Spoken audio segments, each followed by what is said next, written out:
Treehouse of Horror 2 in the legendary third season. Not the first Treehouse of Horror I saw, I don't assume so, but I have very vivid memories of watching this for the first time and the impact it had on me, and why it was so effectively creepy and psychologically potent. Firstly, being familiar with the Treehouse of Horror episodes and how creepy and disturbing they could be, despite you not being able to look away, there was a tense anxiety going into them. In this episode, we wind up with one of the very best entries of the entire series, and one which they wouldn't top very frequently afterward, I feel. The Monkey's Paw is one of the most perfect Treehouse of Horror segments ever composed. As these segments begin, you are on edge. Oh god, what might happen? How might these beloved characters be subject to danger and violence or become scary and corrupted themselves? The Monkey's Paw was brilliant in having an ultimately happy ending, and one which offers Homer an ironic punishment for his selfishness during the segment, and yet one, a younger child, was totally on edge the entire time. The only real danger initially emerges when Kang and Kodos conquer Earth, but as disturbing and mean-spirited the humour was of Mo fighting off the aliens with a stick of wood with a nail through it, it was comforting that it repelled the alien menace.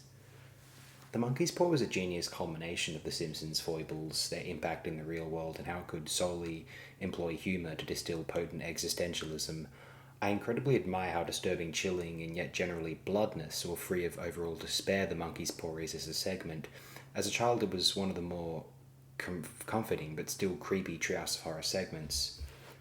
Watching it now, one has to appreciate how they used the opportunity to concoct a meta gag regarding The Simpsons becoming an oversaturated media item at that time, especially via cross-platform merchandising.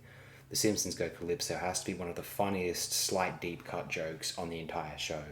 Atmospheric, containing Kang and Kodos' best ever dialogue. Eventually they will construct boards so big with nails so large they will eventually create one that will destroy the entire Earth. A nifty Midnight Run callback.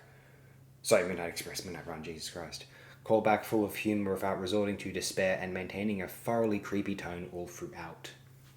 The Monkey's Paw would stand forever as one of the most ideal Treehouse of Horror segments of all time, and one which would relieve me while still scratching that undeniable itch for spooky Simpsons fare which prevented me from actually leaving the room or turning off the TV. And then, in a very direct parody of Twilight Zone episode It's a Good Life, everyone in Springfield has to think happy thoughts. This one creeped me the hell out, although it was relieved by a well-meaning and hilarious ending.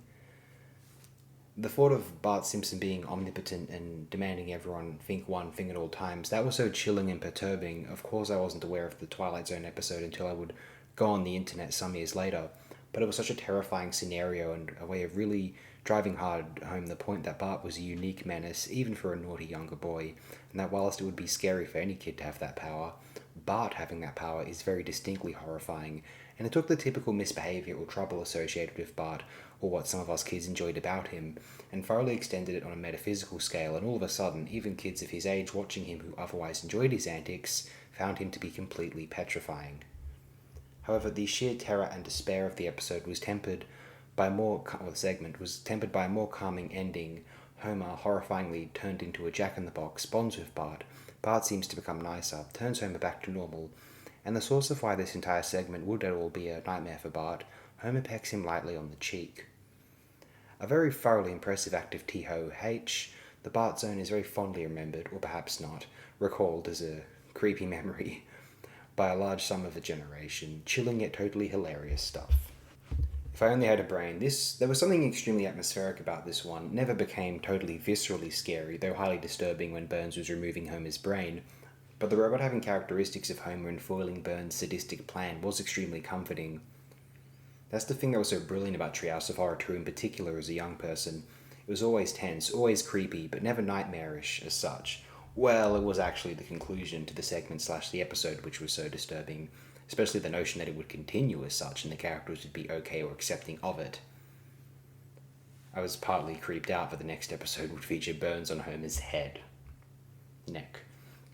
Expertly moody, tremendously funny, strongly animated and magnificently performed. If I Only Had a Brain is sheer cartoon gold, an extraordinary premise, colourful characters, inane circumstances, not unimaginable, but entirely satisfying.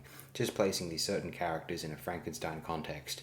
It is one of the best TOH segments in a pure execution of grace sense. Not so viscerally funny, but certainly funny.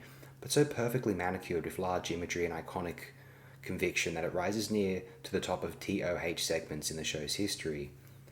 Treehouse of Horror 2 was very creepy as a kid, but not quite as creepy as some of the others, which was a good thing in a respect. Wallace Burns on Homer's neck really unsettled me, and obviously Bart as the omnipotent boy at least begins as a terrifying segment. The sum total didn't feel as traumatic or nightmare fuel as certain other entries of the TOH run. Let's just say Treehouse of Horrors 4 to 11 contained certain segments which were so impressionable upon me that watching any Treehouse of Horror at one time was a tense, nerve-wracking experience, and Treehouse of Horror 2 was never so striking in that respect, but still brilliantly gratifying, scary, hilarious, and imaginatively animated, another masterpiece as the first TOH was. Season 3 is the show at some of its very best, and so naturally so is its Treehouse of Horror, one of the very best of its kind, and of the show at large.